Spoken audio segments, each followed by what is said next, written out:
sa'yo sa pinamili natin? Naku. Naku, naiwan yata, ma'am, doon sa pinagbilhan ko ng saging. Yan ang sinasabi ko sa'yo eh. Palagi ka na lang ganyan.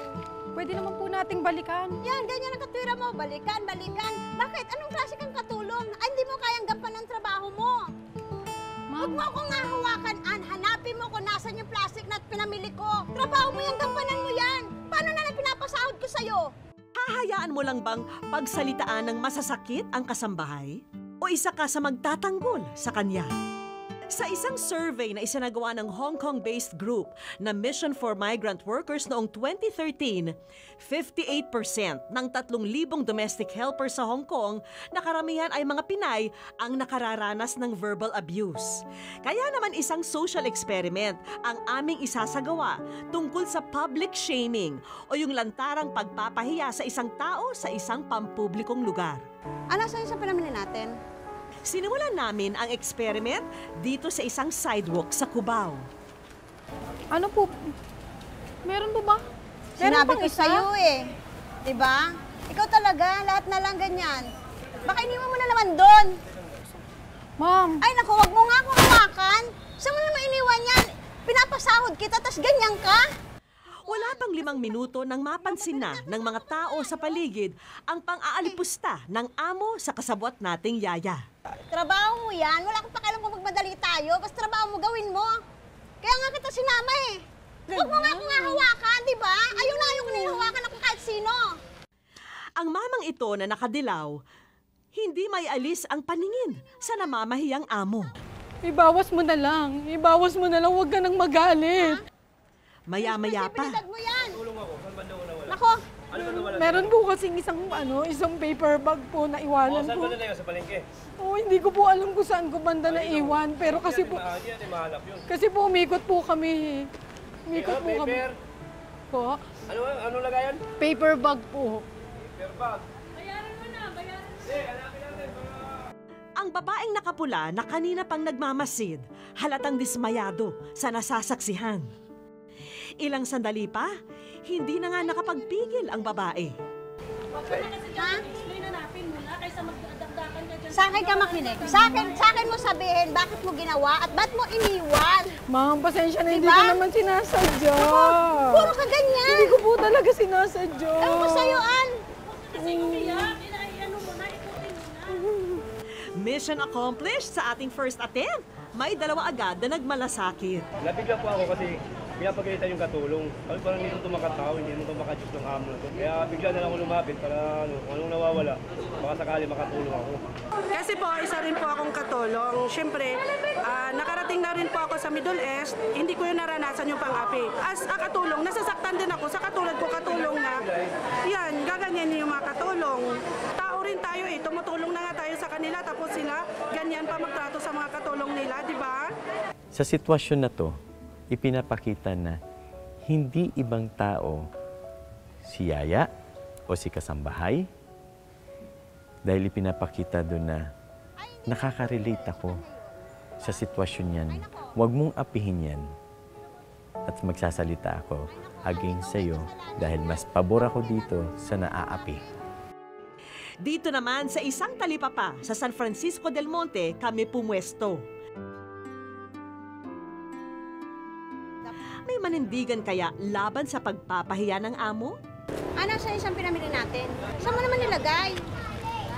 Ma'am, balikan na lang po natin kasi doon lang naman po tayo klase kang nagpunta eh. katulong, ha? Kanina pa tayo nag-iikot dito. Yung pala, wala na pala yung pinamili natin.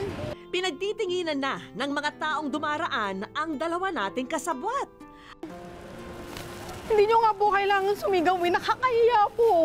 Mahiya ka pa ba? Nakakahiya. Hindi ka nahihiya? Ma'am, hindi nyo po ako kailangan sigawan. Hindi ka nahihiya sa akin? Nagtatrabaho po ako. Nag-apply kang katulong. Anong klase kang katulong? Pero lumipas ang ilan pang minuto, hindi pa rin nangialam ang babae.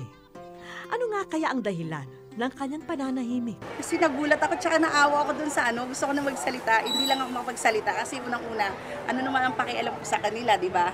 Yun ang inaano ko. Tapos, pero gusto ko na magsalita na naiiyak na ako kasi pinapagalitan si ate. Hindi kasi natin alam kung minsan kung paano ba magsabi ng proper way na ma-express natin kung ano yung nasa isipan natin dun sa kapwa natin. Natatalo ng kaisipan yung willingness na mangialam.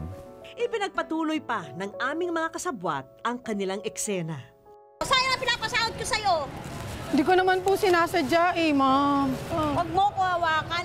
Huwag mo ko hawakan. Di ba sabi ko sa'yo, ikaw maghanap. Dahil ako, pinapasahod kita. Di ba? Balikan na lang po natin. Pwede naman nating balikan eh. Anong klase kang katulong? Wala nang kwenta katulong. Hindi nagtagal, lumapit na ang babaeng ito para alamin ang nangyayari. Ano po ba na nawawala? Kasi po meron po kaming pinamili kanina. Kung saan po ninyo napamili yun? Para balikan nyo na lang sa Yun nga po ang sabi ko po sa kanya, balikan na lang po namin. Saan? Dito po banda, bumili ako. Ay, palagi po siyang ganyan. Kaya anong klase katulong to? Sa bagay, ang katulong po naman, meron din naman pong damdamin na ano natin. Napahanga po kami sa ginawa niyong pamamagitan, ma'am. So parang na-hurt ako dun sa... Inuulit-ulit na katulong, sayang yung pinapasahod. Sabi naman niya, pwede naman sanang balikan. So pumunta ako dito sa parlor, sabi ko para naman ako yung naapak-apakan dun sa pagkatao nung katulong. May makikialam din kaya rito sa jeepney terminal sa kanto ng Panay at Roses Avenue? Pinapasahod kita tapos ganyan ka? Balikan na lang po Sinama kita para ikaw magbitbit ng mga kailangan ko tapos ngayon kinalimutan mo. Saan mo hanapin yun? Diyan lang naman po tayo nagpunta eh, ma'am. Nainis ako sa'yo. Huwag mo hawakan! Agad napansin ng aling ito ang di kanais-nais na ugali ng kasabwat nating amo. Kasi kanina pinag-aanap. Pinapasahod kita tapos ganyan ka. Magtrabaho ka ng maayos. Anong klase kang katulong? Mag-a-apply ka ng katulong tapos hindi mo kayang gapan ng trabaho mo? Tama ba yung ginagawa mo? Marami-rami na ang nakakapansin pero wala pa ring nagtatangkang sumaway. Saan? Pwede naman Lagi po kang ganyan. Iiyakan mo ako? Bakit? Ha? Ilang saglit pa, isang high school student ang lumapit sa dalawa.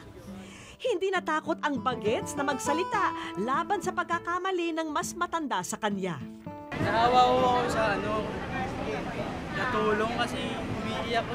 Pwede, may barangay naman mo kasi pwede naman doon sila mag-usap.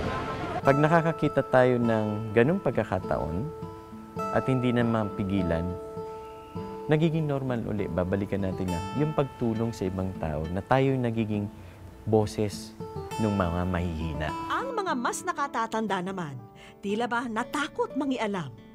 Ano kaya ang pumigil sa kanila? Nakakano na ako, kanina naawan ako sa babae. Gusto ko makialam, kaya lang, sinalang-alang ko rin yung kanila, baka problema ng dalawa yon. Hindi ako basta-basta makikialam. Kasi umiiyak na, mahiya naman po akong makialam. Siyempre, mag-amo sila. Mas iniisip yung baka mas lalong lumala yung sitwasyon kung mangingialam sila. Mas marami pa rin ang ayaw na may iskandalo sila.